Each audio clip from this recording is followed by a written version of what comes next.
my untrained eye, Yep. it looked like maybe a little less RPO, more designed run pass calls Saturday, and that everybody kind of responded to that. Yeah, structurally with Louisville, watching them, they were it's kind of the tale of two different parts of the season. The last 3 games, they had been heavy pressure, playing a lot of different multiple coverages, rolling coverages, trap corners, things that kind of talk you out of that stuff, just because, they have better angles. So a lot of it was more, like you said, some design runs. There was some RPOs in it, but it was more designed run and design pass, and then some play action stuff. When DJ makes a right read like he did on the second drive, Mm-hmm. and keeps it, and he goes for 8 or 11 or whatever it was, how much pressure does that take off of that offense, and how much does it make the defense now go, here we go? Oh, it neutralizes things. It balances them out. It allows you to be multidimensional, and they have to figure out a plan of what they want to stop. So it's good, and it was good to see DJ too from a confidence standpoint. Pull the ball, had some good runs, made a safety miss in the hole. Those things are huge. But really, what it does, it just keeps us ahead of the chain.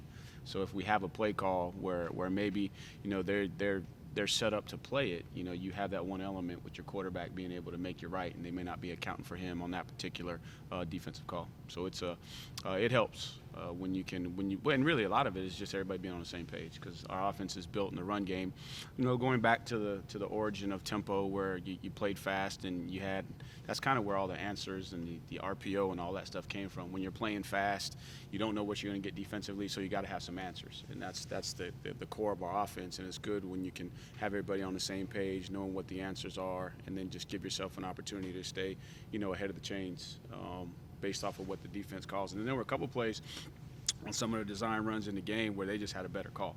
They were bringing boundary pressure. They were rushing 2 guys off the edge, where we're used to having one backside trying to control on a boot out. They're not going to play the boot out with that guy. He's going to chase because they got somebody else outside. So that's why you want to have those different components of your offense to give you just at least an opportunity to have a positive play. Tony, do you think a lack of confidence on DJ's part has kept him from keeping at times? Maybe that was the read. I think he's a different runner. And I think some of the guys we've had in the past, they were just better suited for some of the zone read stuff. DJ is a guy that, once he gets going north and south, he's going, but he's not quite as laterally quick as the other guys. And so for him to have the ability to pull, especially that second series where he pulled one off the edge. The other ones were more interior reads, which is a little bit easier because you get going downhill a lot faster. So I think just in general, his confidence is heading in the right direction. I think he's putting in the work. Now he's seeing success on the field. He's continuing to get better. A couple things we need to clean up from the game. But I just think overall his confidence, just in general, and that'll allow him to be able to do a lot more things, not just the run pass stuff.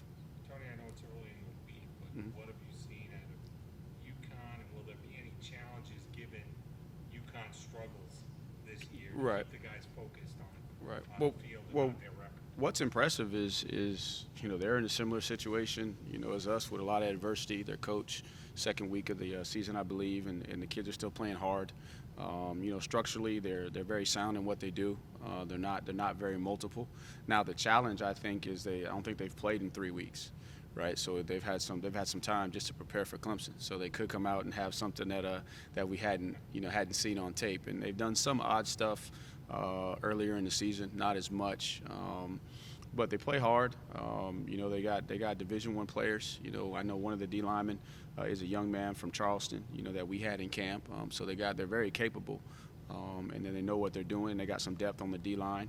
So the biggest thing for us is to make sure that we play to our standard, versus these guys. And I think the guys are in a really, really good place. I think the culture and everything is helped these guys to get to a point to where they understand what it takes. And I'm proud of the guys because, you think about it, Kobe goes down, Shipley's out for a while, and Ngata's banged up. You got to line up front. You got Marcus, a freshman, and you got Trotter coming back that hasn't played all season, played well in a couple games. Now he's at guard, and you're playing a 3-man front with all that kind of stuff. And I'm getting to the point I'm getting to is I'm proud of the fact that the guys found a way to win and believe they were going to win, as opposed to playing not to lose. If that makes sense. Yeah, it definitely makes sense. And I'm thinking, after Georgia Tech, when all the questions are like, oh my gosh, Yeah. what's wrong with the offense?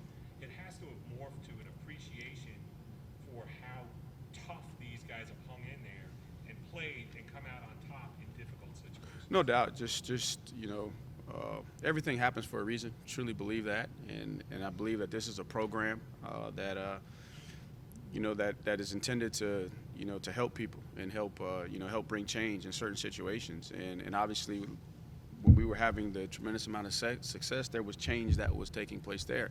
But I also believe that through adversity, change is going to be made. And I think everyone's seeing just the heart, of this program. The toughness, the core values that the program is built to last, that we can withstand the adversity. But you always got to have some opportunities within to grow and develop some guys. So yeah, it's been awesome to watch them be resilient and manage to continue to fight, continue to believe, especially in a day and age where most people tell you it's not worth it, but I think we all know that at the end of the day, it is worth it, and it's the best thing for you to do is to just keep battling through the adversity. Yeah, I was going to ask too, but you've probably been around programs where, after the Pitt loss, they're like, we'll worry about next year. We won't really keep on fighting. So that's got to be a mark of the testament to Correct. who they are. Correct, and just the foundational principles of the program. And I know Coach Sweeney's been talking about it, reminding us as a staff and as a team, and I'm sure he's been reminding everybody outside our program that we stand on just effort, toughness, being physical, right? Belief in self, belief in team, and a no-quit attitude. So for us internally, right, that's not the perspective. It's not, no, every game is the most important game, the biggest game of the season, because it's the one that we're playing. So with that all said, Yep. if UConn was to win Saturday, it would probably be the greatest upset in the last 20 years. So what are your goals for this weekend? Is it obviously win the game, but play clean, play better, play to the standard? Oh, continue to improve. Continue to improve, and play to the standard that is set. And it doesn't matter who we're playing against. We're on a quest to be the best version of ourselves. Whatever the best version of this offensive unit and this team is, that's what we're on a quest for. And so the expectation is play to the standard that you see over there. Best is the standard. So what I want to see is guys go out and if they have an opportunity, right, physically dominate. We're playing. I mean, they got some good players on their defense, right? So that are going to challenge us. So go out there and can we physically dominate? And because that's the expectation each week we go out is can we physically dominate our opponents? So that's what I want to see. I want to see some young guys get in there, have an opportunity to get in there and keep building the depth. Keep the timing up, the cohesion, the chemistry. Just keep building upon those things that we've been working towards throughout the course of the season, and no letdown. And obviously, everyone on the outside is going to be looking ahead to the next week. But heck, you can't get to the next week until you finish this week. So our focus is putting together our best plan so we can go out and beat UConn. Oscar Never said that Bo Collins was starting. Dave was talking about how even though he was talented, he's been impressed by just his character in the locker room. I guess from your perspective, what have you seen from Bo that makes him capable to take that kind of role as a freshman? Bo, I don't know how much time you guys have spent around him, but just a presence, man. He's got a presence and he's got a smile, to him that just kind of, it affects everybody. He's confident but not cocky. He's got an unbelievable work ethic. He's very, very detailed and passionate and about his craft. He's a craftsman. So all of those things combined, just the way he carries himself, he doesn't carry himself, like a freshman. You think you're dealing with a 21, 22-year-old professional. So I think the guys are able to recognize that really quickly. And now he proved to them that hey, I'm willing to work through the adversity, because early in the season, there were some balls that he didn't catch. And then you watch him the other night, and man, he's playing fast. He's playing with technique. He's catching the ball. So I just think all those things coming together, have given him the credibility in the locker room, and now he can just be himself and inspire the guys to do better. Just everybody be better. I think a lot of times we put a prerequisite on leadership, like you have to have this, you have to have that, you have to be this old. No, I mean, leadership knows no age. Leadership knows, no circumstance. It's all about internally, who you are and how you can inspire and affect other people. I was talking to him. He loves the slot. And I said, when we think of slot, we think of Hunter Renfrow, Amari Rogers. This dude's legit 6'5". What Yep. makes him so good there? Just one is understanding of the game and now where he's at with his understanding of our offense. He's a craftsman. He understands how to create separation. He does have good lateral quickness for a guy that big. So it's just a combination of things. And a lot of people focus on Hunter Renfrow but Hunter Renfrow had it up here, and it was all understanding. It was angles, it was timing, it was how to set defenders. So Bo has a lot of that. So he came in, well equipped with, the nuances of the position that give him the ability to be very versatile and play in the slot or in the boundary wherever we need him. The chemistry he has with DJ, that goes back a few years, that relationship, is that a real thing when you get to the field? I think so. I think that, and that's something that I talked about, possibly, I don't know if it was last week or 2 weeks ago. It's just about the timing with the quarterbacks, man. You got to have a chemistry with all your guys, especially like you hear the pro guys talk about it a lot. But even at this level, you got to have chemistry. The receivers got to know what the quarterback's thinking. The quarterback, has to express, to the receiver, this is what I'm thinking. This is where I need you to be on this particular play. And those guys have had years of that, previous.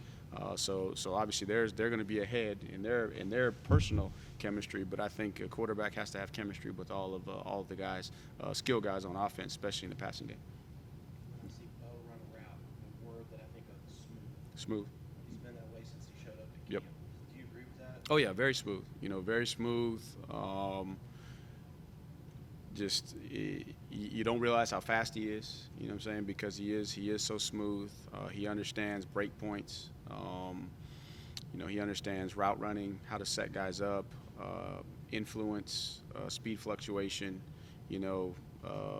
hand movements, all those kind of things. He's very, very polished for a guy to just be a freshman. Do you think he could get past him on home run post? Did I think he would get home past him? Oh yeah, oh yeah, oh yeah. Like I said, he's got deceptive speed because of his stride and how smooth he is. But he's rolling. And Dakari too. Dakari's a guy that I'm excited. Going back to one of your previous questions, hopefully he'll have an opportunity to get in there and get some more game time reps. We saw the play that he made. Wish it would have been called the other way, so he got it, so he would get a touchdown. But he's a guy, that big guy that can run. He's polished as well. Not quite where Bo is. I think from a big picture understanding, but he'll get there. Ask a lot of your offensive linemen every week, but there's no coming out with those guys, right? Weren't they all in there for just about every Yeah, snap? they play just about every play. Playing through some pain. What do you think about those guys? Man, just heart of a champion. We talk about the eye of the tiger, heart of a champion. Coach says it all the time. You know it when you see it, you know it when you don't. And so what you're seeing out of those guys is a heart of a champion. That they're gonna do whatever it takes because they love each other, they love the team, they love the program, and they're willing to put it on the line. And I think that Bockhorst had established that over his career and what he's played through. And then you got Putnam, man, who was battling. Obviously he was out last game, but the game before that, man, he's battling on a swollen ankle. So I think it's just a mindset that whatever it takes for 60 minutes, play Clemson football, no excuses, no explanations, just do your job. And when you have that, especially in the trenches, it resonates to everybody, and Joe's out there playing, on a foot. He's out there. Shipley goes in the locker room, he comes back, and he's playing on a foot. DJ puts a dang on the knee brace on and says, "Let's go." And then when we needed it, big call right there. Quarterback run, and no flinch. So I think that's just the essence of what the program's all about that you can see. And a lot of times that gets missed, just because the focus is on sometimes stats and points and all those pretty things. But for us as coaches, that's when what kind of football team you have when you see things like that. You called the quarterback hobble on that play. Quarterback hobble, hey, whatever it took. And actually, we had a better call right there. Like, 'cause if you noticed, they were playing more of like a two invert type of deal, and the nickel Sam, he's got pass responsibilities first, so he turned and ran, even though we had an extra blocker. But what that did is that allowed us to solidify, the wall on the inside so that DJ could go score. So, sometimes you got to get lucky. I was talking about the patience he showed on that play. Maybe he was just. Hey, he did whatever it took, and that's what that's what his character is. And I believe, just like everybody in our program believes, that in due time, he'll reap the rewards in the harvest of all of the humility and hard work that he's putting in. You envision a larger role for Tyson this week, given DJ's injury? I'm excited for Tyson this week, man. I thought he did a good job when he came in the game. Obviously, hadn't seen DJ run around. I know that he's gonna go, and obviously our medical staff will do an unbelievable job of getting him ready to play. But with Tyson, I think just in general, Tyson is proving that he can go in all the situations and manage the game and actually generate some big plays with his legs. Tony, how have games been for you as a play caller this season compared to in the second half compared to other seasons? Like, obviously you have to stay locked in when you guys are up by 30 points because you're trying to get backups, some experience and things like that. But this year's been a little bit of a different challenge. Has it been a little bit? They're all difficult. Each game presents its own set of challenges. So even like you said, when you're up by a bunch of points, you're trying to maintain the foot on the gas with the guys and put them in position to continue to make plays while the defense is making adjustments. And then you do have situations where you got backups in there, so you're trying to make sure that you manage the calls based off of what they're prepared to do, because sometimes we get guys that may be on scout team and it's the only time they're going to get to play. So that's a challenge. But this year, the biggest challenge is, okay, what's the adversity? Right? And now I think we're getting to a point, as an offense and as a team, like, okay, it's not if, like, when's it going to happen? Just what is it, and let's go attack it. So that's kind of how it's been this season. Like, okay, here comes the adversity. What is the adversity? Okay, it's your left guard's out. All right, we got to move this guy over here. We got to do this. Okay, this is a call. Boom. So it's just been more in between, the series, trying to just make sure I'm locked in on what the current situation, is amidst the possible changes that just took place. Yeah, I was just thinking about how, and then what's that movie, the Miracle on Ice movie, where at the end the Russian coach doesn't know that maybe he has to pull the goalie, down Right. at the end. Right. It's a different situation. It is, and I don't know if I hadn't seen that movie, so I don't know exactly. But hey, I'm sorry, Don. I don't get to watch much TV. Trust me. So the only movies that I get to see are the ones that we see on Friday nights as a team. But yes, it's been good for all of us as coaches too, because I think just from situational football, things have come up this season that we hadn't seen in the last 10 years. So it's really good for us to sharpen our skills, managing those game situations when you got so many things that are going on. Anybody on Zoom have a question for Coach?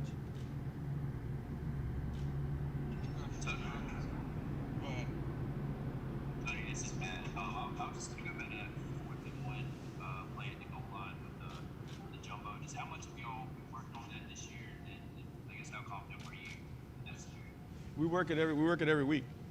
We get good work on it on Wednesdays and Thursdays. Those are the days where we focus on some of our goal line packages and short yardage. So I had confidence, expected it to score. That's why we called it. Coach Sweeney said in that situation, what you want to do? He said, hey, we're going for it, and we all knew that was going to be the lead call in that situation. 1 yard.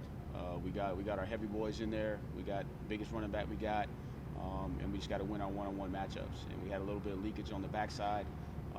Didn't quite win, on the at the left tackle spot, which created some penetration and some which actually turned into a wall, and it was hard for Phil to be able. He didn't have enough space to go over the top, and that wall was solid, and he couldn't bust through it. Was Miles supposed to have any help right there? Was he a little? Man, he's cutting off that backside, because if you look at it, the way it's structured, all those guys, because they got us outnumbered, to a certain extent. And so what you're hoping is that you can win that block. You win that block, and then you got enough space for the running back to be able to go find a little soft spot and knock it in. Thank you, Coach. Trevor Tigers.com. It seems like you've been taking more shots down the field in the last couple games. We got a big PI call against Florida State late. Obviously, they played a bow on Saturday night, and even Tyson got a PI. How much does that open things up both horizontally and in the run game? You know, that's just the core, part of our offense. We want to take shots, but there's a lot of things that go into it. You're trying to find the right matchups. You got to have the protection. You want to make sure coverage isn't. You got the right coverage. You're not getting roll coverage in those situations. And then if you do, you got to have an answer. So there's a lot of things that go into it. But when you can stretch them horizontally, then what it does is it allows you to get into some of your quick game stuff, to stay in rhythm, get ahead of the chains. Then also kind of backs up the guys on the perimeter as well. So from a run blocking standpoint, from a run game standpoint, you don't have loaded boxes, and you also have the ability to stretch them horizontally too with a lot of your perimeter game as well. So it's big when you can go over the top, have some success, because then now they got to make a decision, and a lot of times that results in a little bit softer coverage, which allows us to kind of establish a rhythm and really get going. With Tyson's throw to Ross that got the PI, do you think you might catch him off guard there with the pass when you line Tyson up behind center? We've with Tyson and DJ on the field, we've had a plan and a package to be able to run or throw. So that was just a situation there where we had already run it a couple times and maybe had it set up. Maybe could put it in a situation where maybe you can predict the best or the softest coverage or the tightest corner. One of those deals to give them an easy read. If you look at it though, man, that's one of the best routes that I've seen Bo Collins run. Man, he ran right by his guy, but it was the either or. And I understand why he went to Justin Ross. We'd like to see Justin Ross fight through that and try and go get it. But at the end of the day, we got the PI call. Thanks, Coach. Yep. Tony, it's Anna with Yes, ma'am. 24/7. Third down in the fourth quarter seemed like it was pretty good. I mean, what do you think the difference was between that and then earlier in the game and maybe some of your other third down struggles? Yeah, just earlier in the game, a lot of long yardage situations. There was one right there. I think it might have been the first. It might have been the first third and long. We were actually trying to do a decide play, and we didn't get DJ's attention quick enough to be able to change the play because that screen that we had is better suited for their drop 8, and we recognized that they weren't dropping 8, and so we kind of lost the play there. Timing was the other one where. We needed to be on 7 steps. We were on 5 steps. So the ball was a little bit early, a little bit late, however you want to look at it. But if we're on the right timing, we're going to have a better window, So it's a combination of just little things that we got to continue to work on. But those are the things too that it's hard to simulate in practice. So for us, definitely going forward, a point of emphasis is just improve. Told the guys after the game we got to improve on third down.